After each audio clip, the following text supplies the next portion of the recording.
नमस्ते दोस्तों, एक बार फिर से एक नई जॉब अपडेट में आपका स्वागत है। दोस्तों आज की हमारी जॉब अपडेट है सरदार वल्लभ भाई पटेल राष्ट्रीय प्रौद्योगिकी संस्थान सूरत में निकली हुई वैकेंसीज़ के बारे में। दोस्तों ये वैकेंसीज़ नॉन टीचिंग स्टाफ के लिए हैं और इन वैकेंसीज़ की खास बात यह है इनमें लगभग सभी वैकेंसीज़ ITI होल्डर्स के लिए हैं। तो दोस्तों आप चाहें तो इन वैकेंसीज़ के लिए अप्लाई कर सकते हैं। तो दोस्तों पूरी डिटेल के लिए बने रहिए इस वीडियो में, लेकिन वीडियो शुरू करने से पहले यदि पहली बार इस चैनल पर आए हैं तो इसे सब्सक्राइब करने के साथ साथ बेल आइकन जरूर प्रेस कर दें ताकि इस तरह की हर अपडेट आपको समय समय पर मिलती रहे। तो दोस्तों चलिए आज का वीडियो शुरू करते हैं। तो दोस्तों ये वो नोटिस है जो सरदार वल्लभ भाई राष्ट्रीय प्रौद्योगिकी संस्थान सूरत द्वारा जारी किया गया था। दोस्तों यह नोटिस 12 मार्च 2021 को जारी किया गया था। दोस्तों अभी हम बढ़ते हैं सीधे वैकेंसीज़ की तरफ। तो सबसे पहले हम बात करते हैं सीनियर टेक्नीशियन की वैकेंसी के बारे में। दोस्तों इसका जो पे लेवल है वो 4 बताया गया है और जो पे बैंड है वो फर्स्ट यहाँ पर दिया गया है और इनका जो ग्रेड पे होने वाला है वो 2400 रुपये होने वाला है। और दोस्तों इसके साथ साथ जो अपर एज लिमिट यहाँ पर दी गई है वो 33 साल की दी गई है। तो पहली जो वैकेंसी है वो है केमिकल इंजीनियरिंग केमिस्ट्री की। तो यहाँ पर जो अनरिजर्व कैटेगरी है उसके लिए एक पोस्ट दी गई है और OBC कैटेगरी के लिए भी एक वैकेंसी यहाँ पर दी गई है। इसी तरह कंप्यूटर साइंस एंड इंजीनियरिंग के लिए एक वैकेंसी EWS कैटेगरी की यहाँ पर दी गई है। दोस्तों इलेक्ट्रॉनिक्स इलेक्ट्रिकल इंस्ट्रूमेंटेशन इंजीनियरिंग के लिए यहाँ पर UR की 5 वैकेंसी, SC की 1 वैकेंसी और OBC की भी 1 वैकेंसी यहाँ पर दी गई है। और मैकेनिकल इंजीनियरिंग के लिए 1 वैकेंसी UR के लिए और 1 वैकेंसी OBC की यहाँ पर दी गई है। और सिविल इंजीनियरिंग की हम बात करें तो यहाँ पर UR के लिए 1 वैकेंसी दी गई है।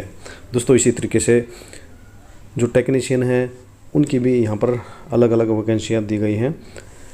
तो जो टेक्नीशियन है उसका जो पे लेवल है वो 03 का होने वाला है और जो पे बैंड है वो फर्स्ट के अंदर ये आते हैं और जो इनका ग्रेड पे है वो 2000 रुपये तक होने वाला है। और दोस्तों यहाँ पर जो अपर एज लिमिट दी गई है वो 27 साल की दी गई है।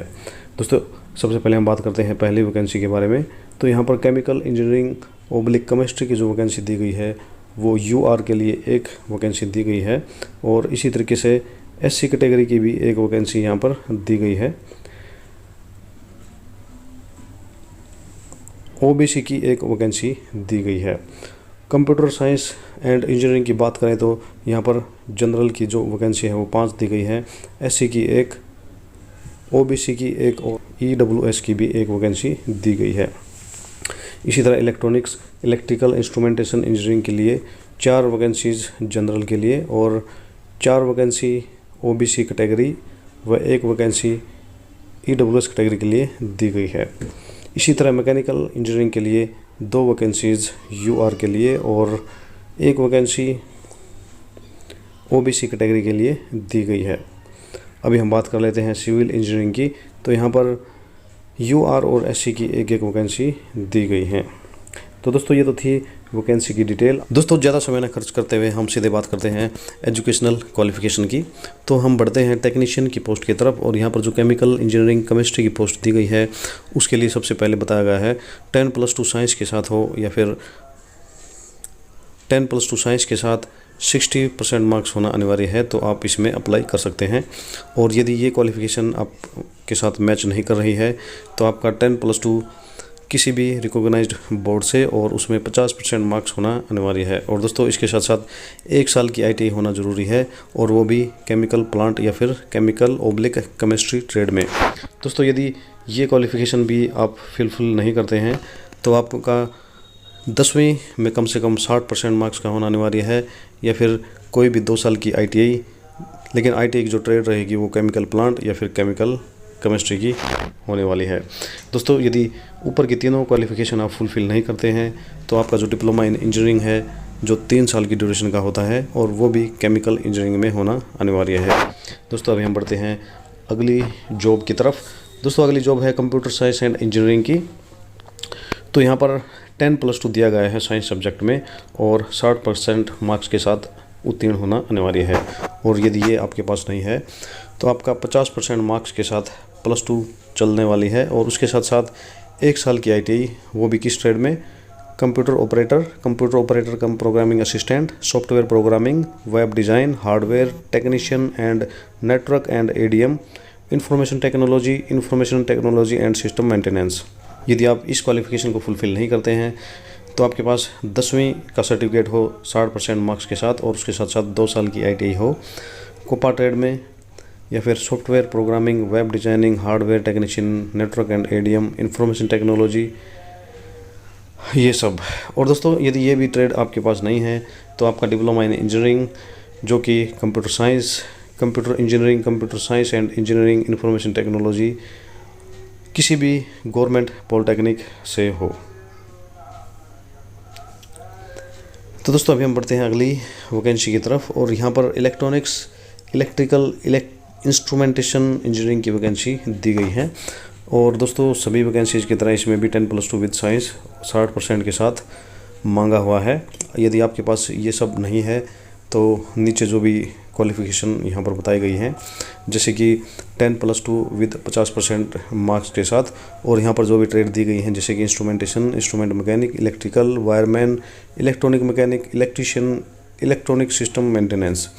और दोस्तों ये भी क्वालिफ़िकेशन आपकी नहीं है तो आप 10th के साथ 60% मार्क्स का होना अनिवार्य है, और ITI सर्टिफिकेट जो कि 2 साल का हो, और वो instrument mechanic, electrical, wireman, electronics mechanic, electrician, electronic system maintenance, और या फिर आपके पास ये तीनों क्वालिफ़िकेशन नहीं है तो आप डिप्लोमा होल्डर हैं इन्हीं ट्रेडों में, यानी electrical, electronics and communication, instrumentation, किसी भी रिकॉग्नाइज्ड पॉलिटेक्निक से हों।